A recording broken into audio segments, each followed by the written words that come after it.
Please be seated. We acknowledge the Honorable Prime Minister, members of Cabinet, government officials. Thank you all of you for being here, members of the media, good morning, and thank you those of you tuned in for being with us.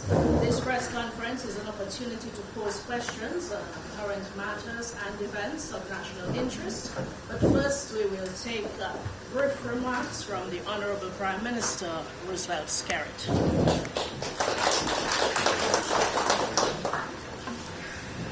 Good morning to the members of the media, my colleagues who are here, and of course senior public officers, and to everyone viewing and listening to this press conference. I want to thank all of you for attending the media. Without the media, there's no press conference, and so I appreciate always you making the time to be present. Let me also take this opportunity to wish all of you here today, as well as all of you tuned in, a happy and productive New Year. I will first comment briefly on the January 3rd, 2026 capture of Venezuela's President, Nicolas Maduro, and his wife, Celia Flores, by U.S. forces to have them face trial in the U.S. on allegations of international misconduct. Dominica, as always, is firmly committed to the principles of international law, multilateralism, and the United Nations system, and has a long-standing respect for sovereignty, territorial integrity, and human dignity. Dominica reiterates its call for the rule of law to be observed and for ongoing diplomatic efforts to ensure Venezuela's stability, good governance, democracy, and peace. Dominica remains steady, ready to support all such efforts. At this moment, our concern is for the well-being of the Venezuelan people.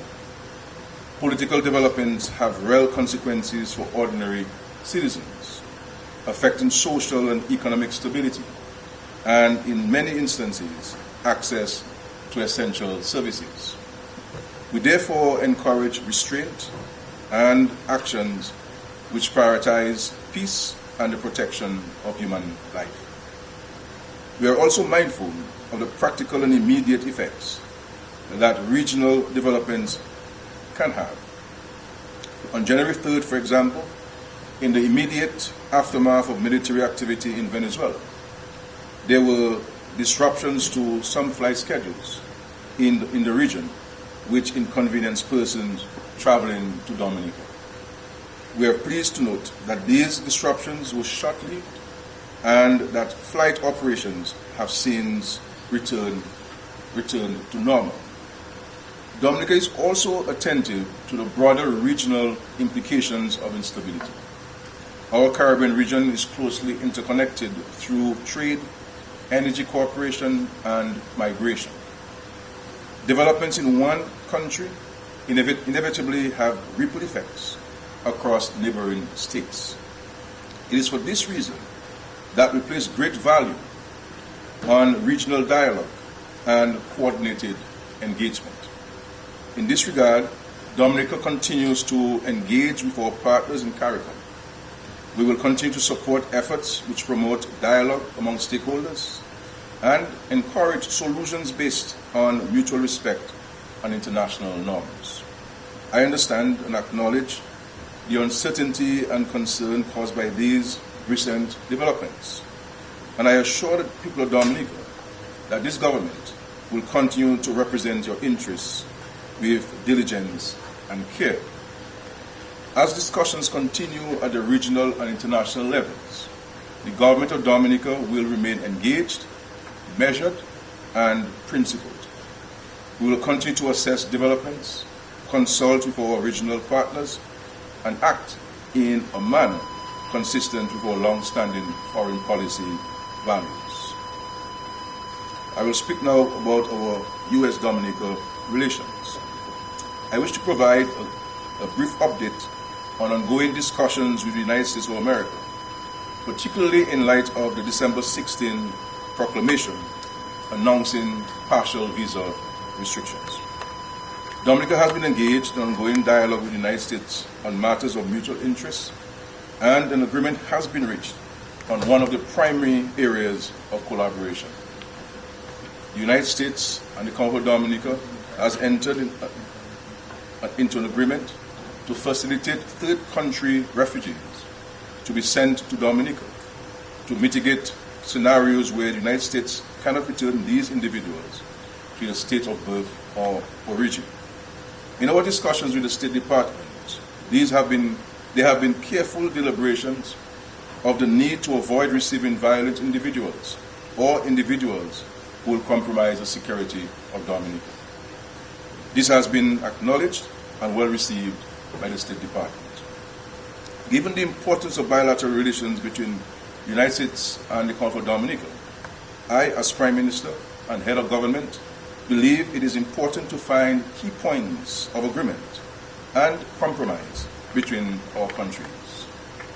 This engagement is based on our responsibility to safeguard the well-being of our people, particularly the access to lawful travel, education, employment, and family connections, while strengthening cooperation between our two governments. I believe this will further deepen our long-standing relationship and signal clearly that Dominica remains a willing and reliable partner of the United States in our region. Let us, as we start this new year, we must choose steady reflection, not heightened emotion. This is a time for clear thinking, not division. Our country has faced challenges before, and we have always met them with resilience, dignity, and a deep sense of responsibility to one another. Let us begin this new year by lowering the temperature of our national discourse, choosing calm over conflict, and remembering that we are strongest when we stand together. This new year must also renew our shared commitment to nation building, above and beyond political or personal differences. Political views may differ, but our love for country must remain greater than any division. We have much to be proud of and much to build on. This government has a clear vision of sustainable development, with ongoing investments in housing, health, education, and major national infrastructural projects. Let us enter this new year with confidence, purpose, and hope, focused not on what divides us, but on all that we have going for us as a nation, and on the work still ahead to secure a better future for generations to come. This is my charge to all of us in our country this morning, and I do hope that we can all live up to this expectation. I will now pause and to take questions from the media. Thank you so much.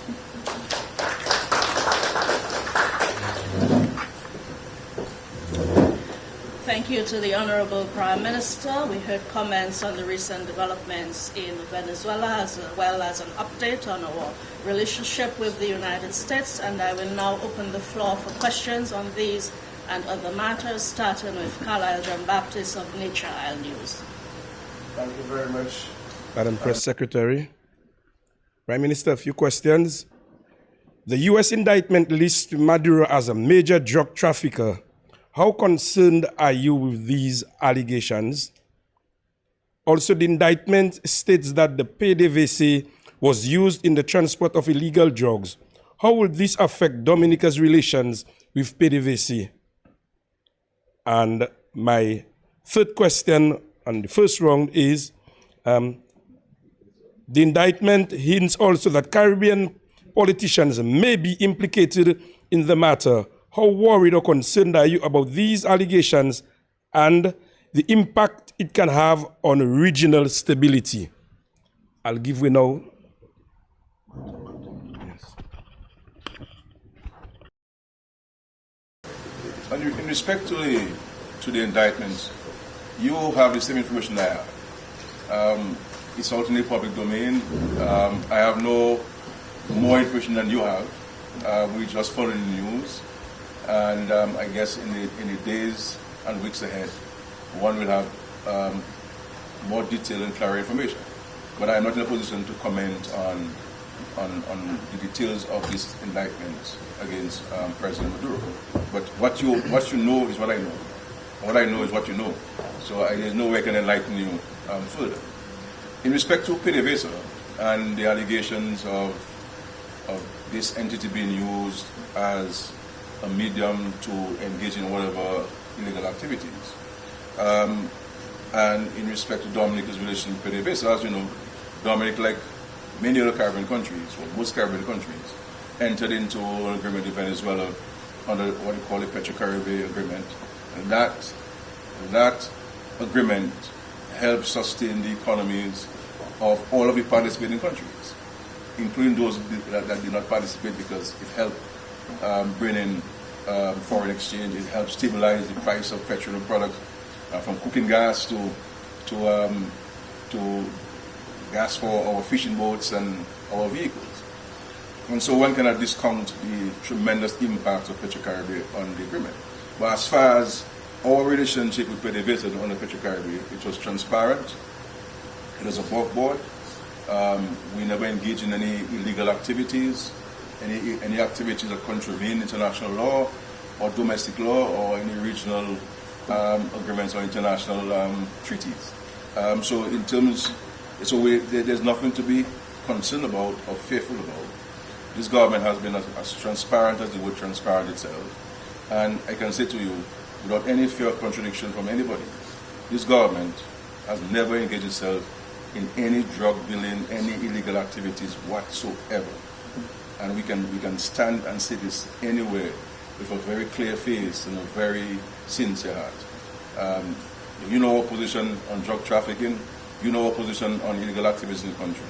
There is no government in the history of this country that has spent more money on the police and national and regional security and ensuring that this country and this region remains a very peaceful place. None.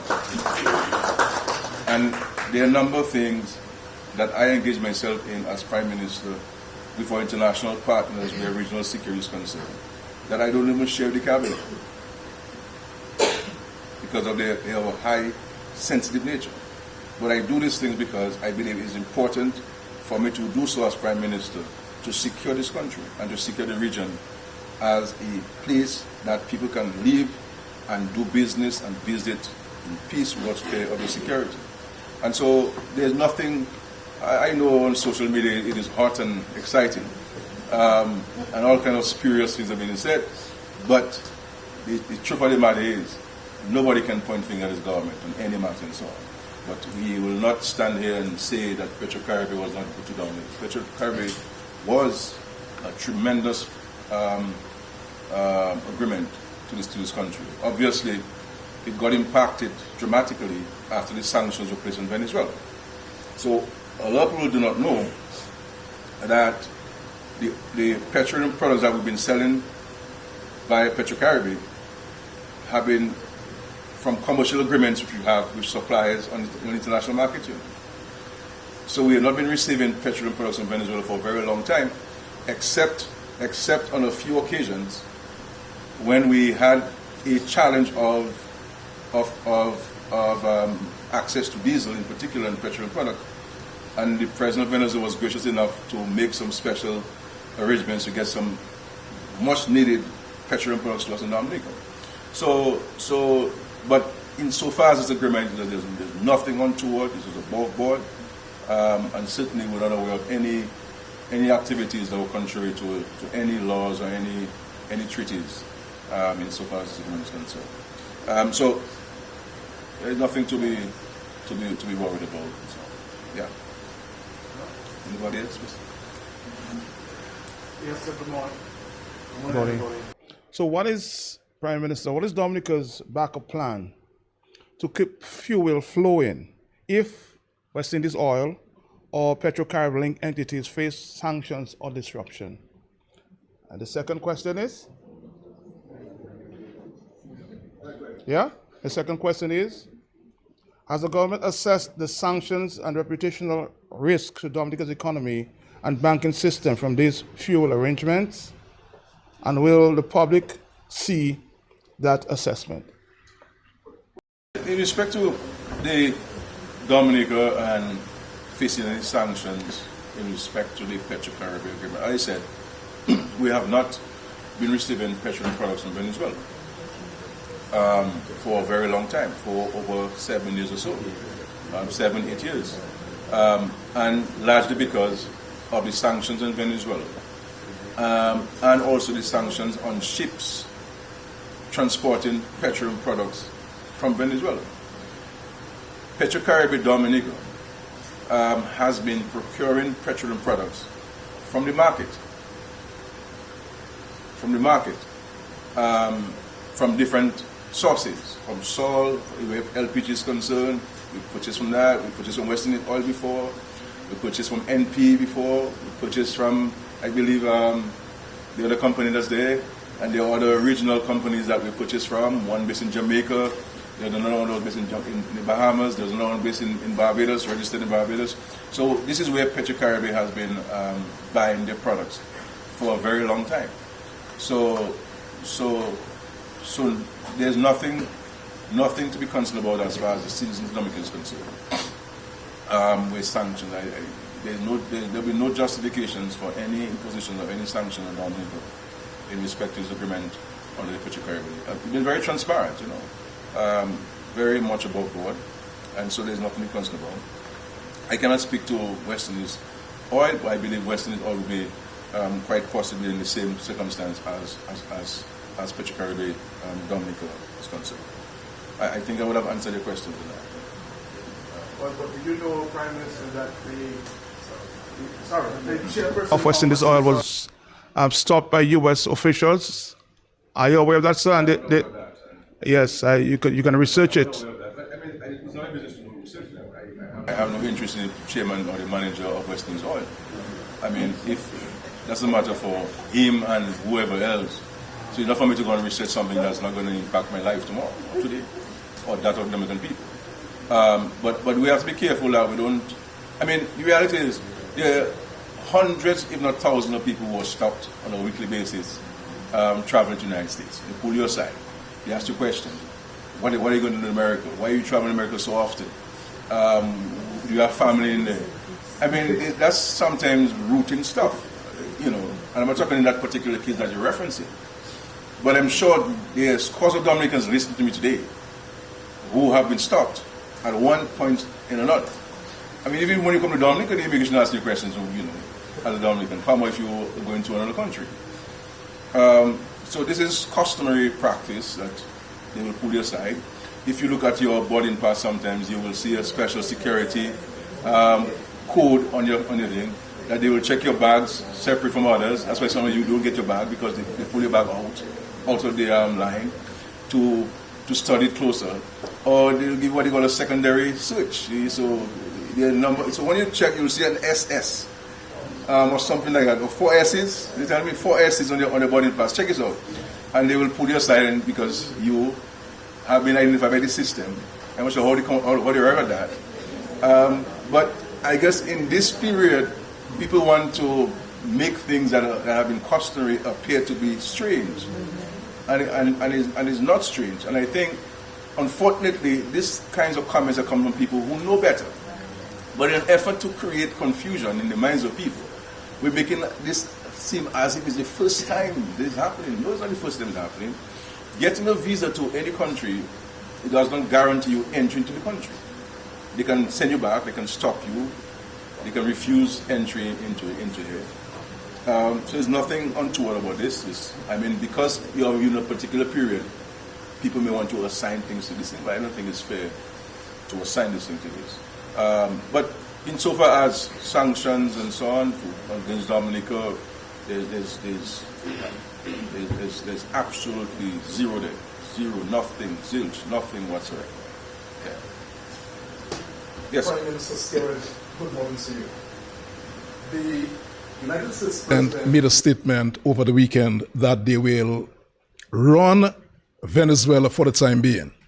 So he said that America will run Venezuela for the time being. Many pundits, many observers are not sure how that's going to happen. But he said further, the U.S. oil companies will invest billions of dollars in Venezuela's energy sector to fix the badly broken oil infrastructure and start making money for the country. Again, many pundits are seen as a very interesting statement. What about you and other CARICOM heads? How do you feel about that statement by the U.S. president? Well, I mean, let me put it this way.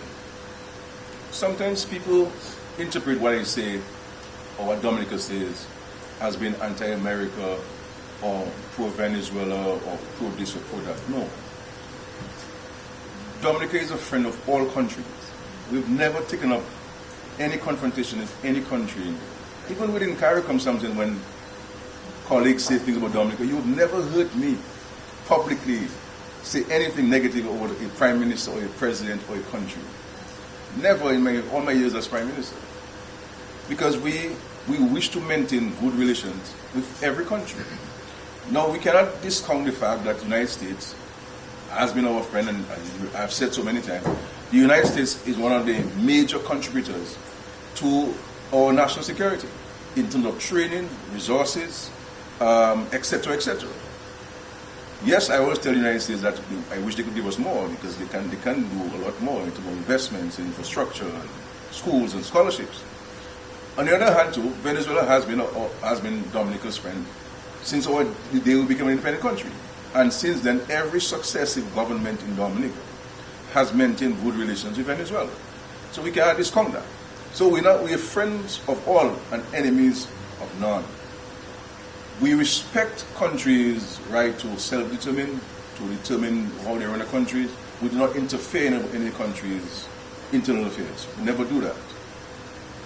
What we have been doing as friends of all, and in this case, friends of both, is to offer ourselves in whatever way they believe that we can work with them in enhancing their relationship or addressing whatever differences they may have. It is for them to decide whether the offer of assistance is welcome or there is a role for us to play. If they say there is no role for us to play, then we say thank you very much. No problem, we'll be there if you need us any time. And so I've heard what the President of the United States said. I do not know the details of this. That's why I don't want to comment on this. And I've also heard what Delcy Rodriguez, who is the new acting president of Venezuela, said, that she invites collaboration from the United States. And so I am happy to hear that statement made that they would like to collaborate, because at the end of the day, if the United States and Venezuela can address the issues and work together, it will mean a world of a difference for the Caribbean. You understand? And we know the multiple reasons why I'm saying that. I don't want to go into details because of the shortness of the press conference. So this is what it is. I cannot comment one way or the other, because I also heard the President of the United States say in his press conference that the Secretary of State had discussions with Delcy Rodriguez, the acting president. So I am not a party to any of those conversations. So for me to make a comment would be speculative. And I don't think a Prime Minister has the luxury to speculate. You may have, the citizens may have. But as Prime Minister, I do not have that luxury in my capacity. But we offer ourselves in whatever way we can play a part in bridging the gap of these countries and addressing the issues so that we can move forward in peace and prosperity. And let us share the prosperity so that all of us can benefit from it. Prime Minister, let me ask you a follow-up question. Has the President of the United States broken international law by heading to Venezuela, capturing a president, and today he's facing the courts in the U.S.? Has he broken international law? I mean, the look for the United Nations, the Security Council. These matters are being looked at from a broader regional standpoint. I do not want to engage in any confrontation with anybody, or condemning anybody, or making any negative comment about anybody. As you know, this is not my style and so forth. this is not the way we approach things. Whatever concerns that we have, where friends are concerned, we share with them privately. You understand? I'm never in the business of naming and shaming anybody. You understand? So whatever concerns we have, we share it privately. But at the end of the day, what happens between the relationship between the United States of America and Venezuela is really a matter for Venezuela and the United States. You understand? So, but whatever role we can play in that regard, we will play that role. But I don't think it's going to help for myself or anybody to condemn this one or that one. I think that we have to offer ourselves as honest brokers. And if and when we meet privately, then sentiments can be shared privately on how we believe this matter should be approached. But I don't think for a prime minister of a third country to ventilate it in the public domain would be helpful to anyone. Yeah. Yeah, you spoke about refugees. How soon we will see the refugees, and in terms of housing plan for them? And can you please tell us, if you by now will know, where will they be coming from? Also, just before, I also have a next question as it relates to students in Cuba. Some of them, and I will say some, I don't know if all agree, they claim that no support, and they are saying that they are yet to receive any stipends from since last semester. So can you shed some light on that also first, please, PM? Thank you. In respect to the, what do you call, third country nationals, the TCN, third country nationals, obviously the details will be worked out in the United States, and the United States is very mindful of our smallness, our size, our resources, and so forth. So we'll look at the United States on all of these logistical issues. Of course, you know, the details I cannot share with you at this stage, but all of those questions that you've asked have been considered as part of the discussion and as part of the agreement, the MOU between Dominica and the United States on this. And I mean, I'll say so. I mean, all fairness to the United States, especially the folks at the U.S. Embassy and the State Department, they have been very respectful and reasonable and understanding of our concerns. And I think that they have taken some of our concerns into very serious consideration, and those concerns have been reflected in the final document agreed between ourselves. But as time goes by, we will know how we're going to operate this agreement, how we're going to operationalize it, and so we'll take it forward. On the student issue, I'll find out what the students that are in Cuba, and we'll certainly deal with that today. Okay? Yeah. Come on again, sir. But you get only want some questions here, man. A lot of questions. You have to speak for the people, Prime Minister. What were the U.S. concerns? I know you spoke to that earlier. What were the U.S. concerns with the CBI? And what if any, attempts were made to review or amend? And second question, as it relates to this. Did anybody within your administration or government or diplomatic circles interviewed by the U.S. recently with drug trafficking concerns? I know you said none of your government officials are involved. The first question, as you know, there's an agreement among the 5 countries which operate a CBI program within the OECS. And we entered into an agreement to do a number of things jointly. That agreement has since been passed in every single country operating the CBI, including Dominica. The United States government was heavily engaged in the process, and they were the most forthcoming in terms of their concerns, their suggestions, their engagement, both at the Treasury Department level and the State Department level, and also at the embassy level representing the State Department. And so the final document that went to the parliaments of our country reflected the concerns of the United States and addressed those concerns of the United States. It is our view, and we have expressed that to the United States, that there may have been a delay in communication between the State Department and the White House in terms of some of the actions that we've taken. And these things happen. Even in our small countries, small ministries and government system, these things happen. So there's nothing untoward about this. Since then, the State Department have clarified this with the White House. We have clarified that. We have given them we have sent them additional copies. We've written to them, drawing to the attention Article 48 and 49, which address the issue of residency, and the point that we had scrupulously negotiated with the United States, and they eventually agreed on that, on the provisions and the way that we addressed it in the agreement, and of course in the legislation. So this has been sent to the United States. It's a matter for us now to continue the conversations with them on this matter. Then you have the issue of the biometrics. There's the central bank, the Governor Central Bank and others visited the Washington, D.C. on the invitation of the State Department so that we can understudy the biometric system of the United States, because we have to introduce biometrics not only for economic citizens but even for our own citizens in terms of passport application and passport issuance. And so we visited because we would like to replicate what the United States has as a best practice, so that whatever we do meets international standards and international best practices.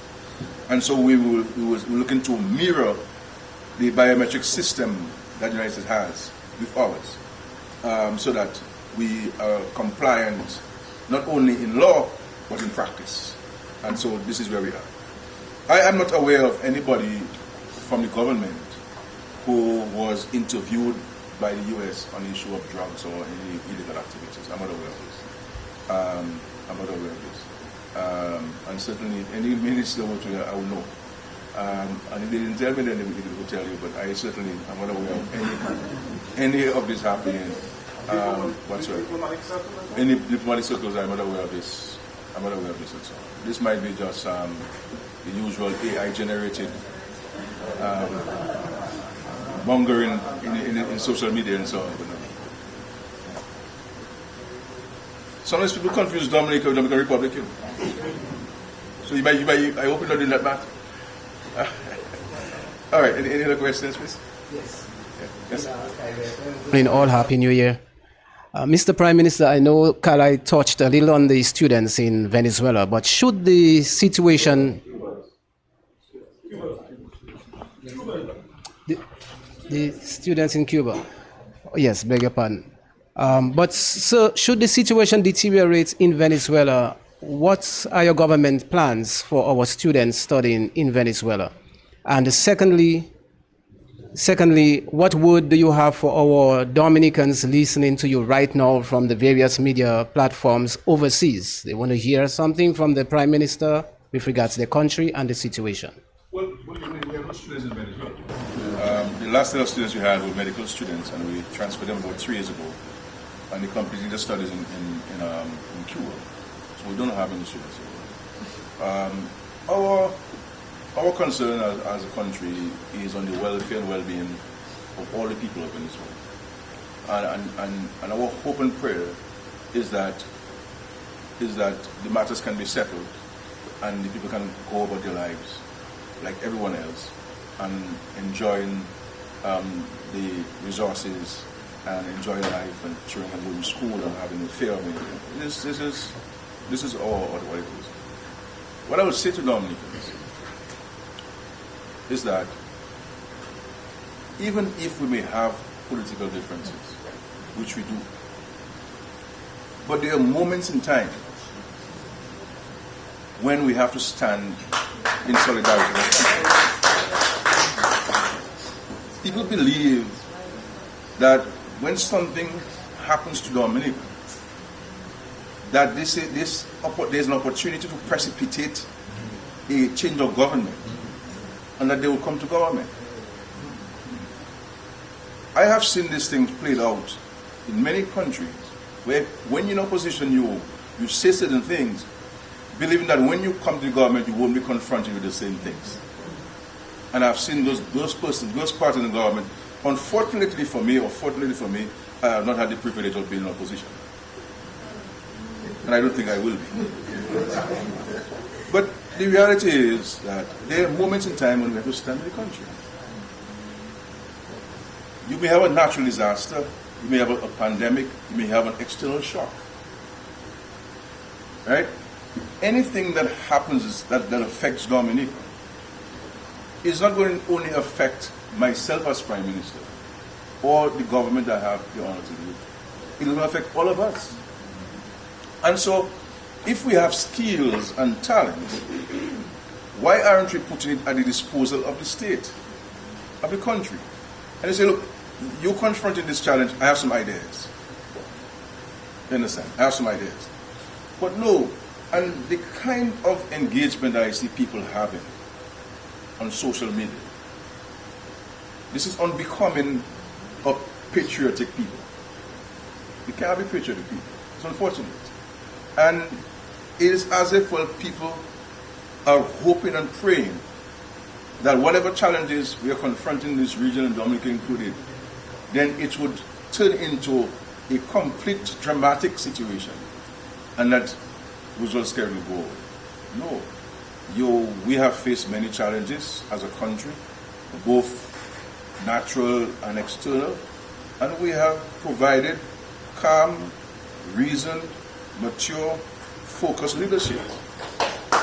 I don't get flustered by challenges.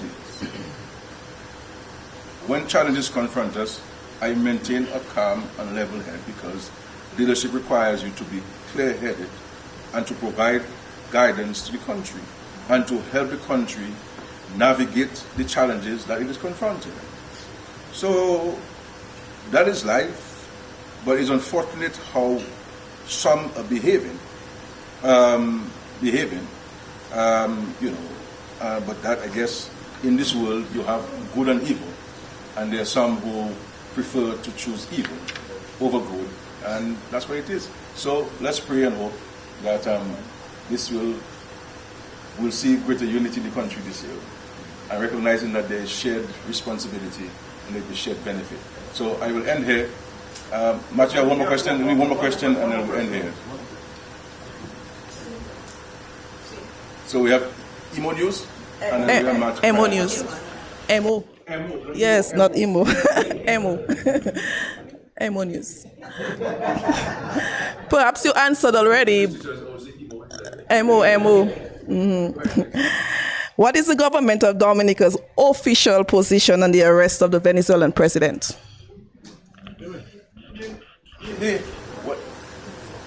We simply hope that, we have no control over the matter.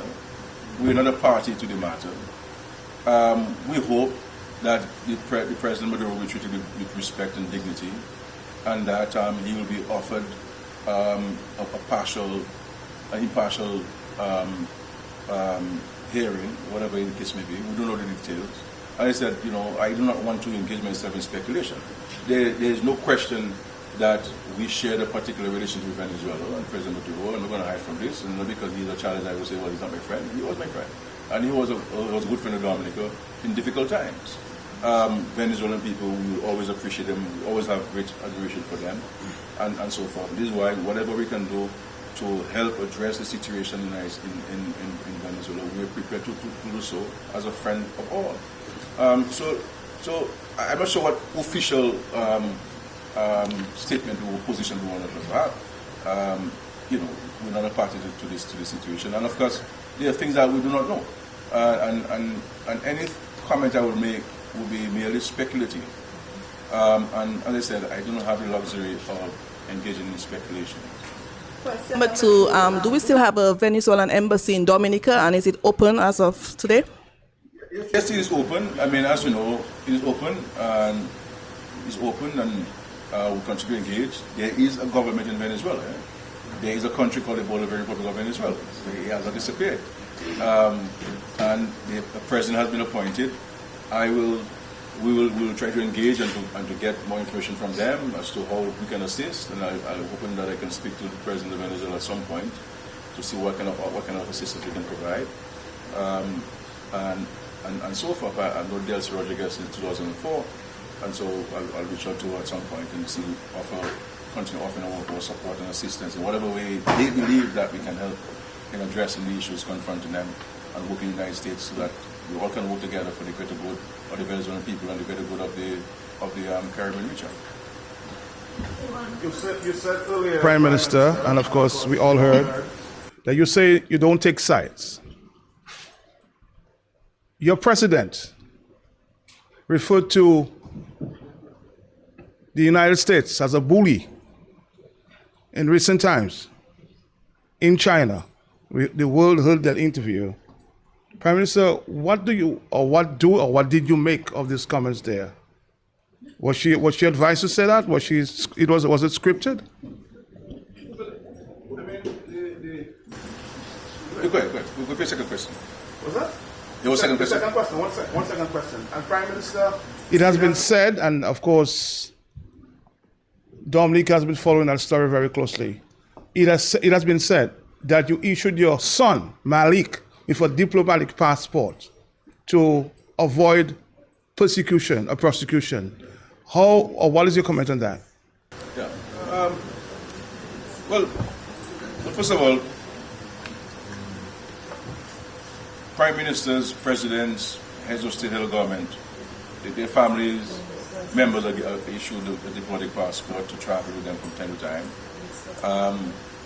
Spouses of heads of government, heads of state, and even ministers are offered diplomatic passports. I want to say on this, I have never in my entire life for politics bringing politicians' families into my political discourse. Never. Never. And what has been done to my son is very unfortunate. Very unfortunate. It is hurtful and it's evil. But I pray to God that, vengeance is not mine, vengeance is the Lord. My son got involved into an accident. And you know, Matt, I got you in the program. My son was never charged. Right? Never charged. I don't get involved in any matter involving the police. I never got involved in the police matter. Never. If supporters of mine get into problem with the police, as a party we help pay the legal fees. But the police can never tell you I call them and tell them charge this person, don't charge this person. In all my years as Prime Minister. Okay? But what has been done is unfair, it is evil, and it is very hurtful.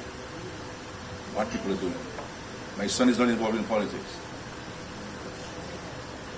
I'm involved in politics. And I am fair game, it's okay. But the Bible says, do unto others as like you do unto you. And as you know, this Lord has helped me and protected me for many years, and He's going to do so. So I leave it to the Lord to deal with those who are promoting this hate and this evil attack on my son. My son is my son, and he'll always be my son. All right? But what has been said and done, it's okay. It's okay. It's okay. It's okay. Met Information Service. I'm sorry. Thank you, PM. I appreciate it. Well, good morning, everyone, and Happy New Year to you officially for the first time. We had basically the U.S. saying that they went in because of drugs in Venezuela. Then you see the U.S. president on TV talking about oil.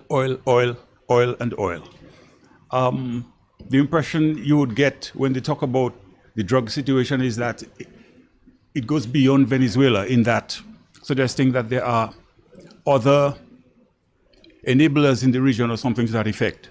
I just wanted to give you the opportunity to speak, if you wish, on the the level of cooperation that we have always had with the US or in drug interdiction or regional security and so on. But the issue of military intervention, what I will say on this matter is that I am happy that the intervention was short-lived. Because one would appreciate, as we always said, of the likely impact it will have on the economies and the way of life of the Caribbean.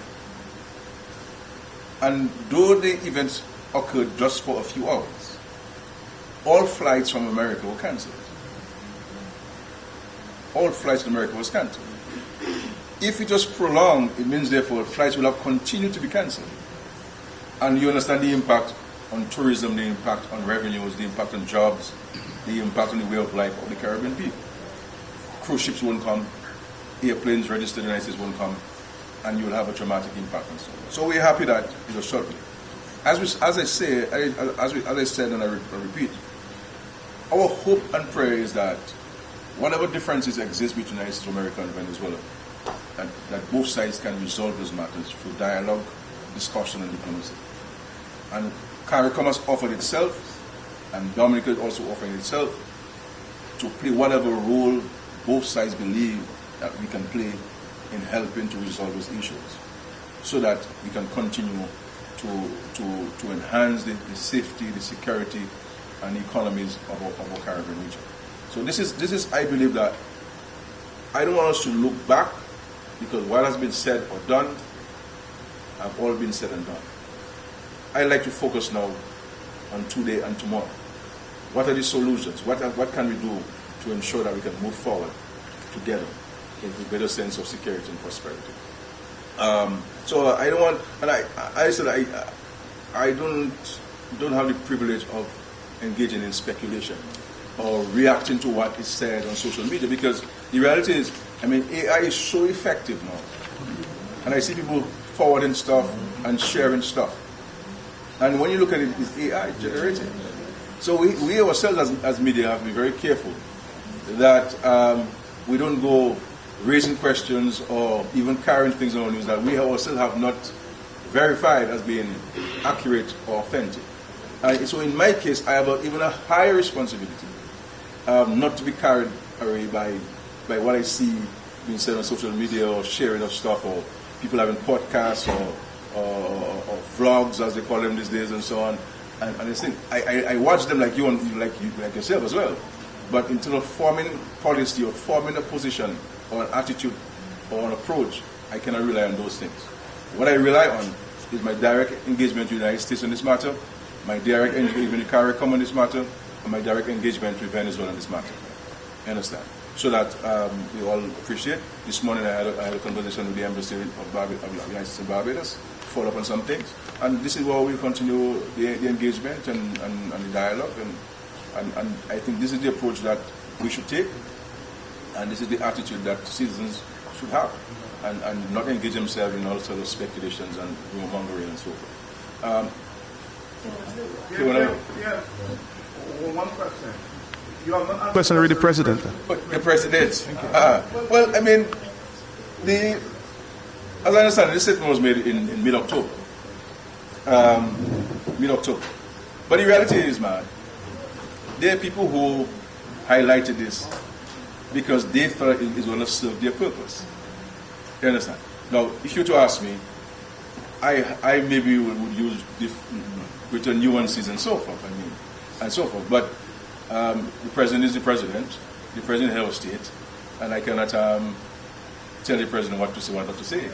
The president is head of state, and so forth. But I think for some, it may have been the timing people felt I may have been seen in a particular way, but I will not. That's yesterday.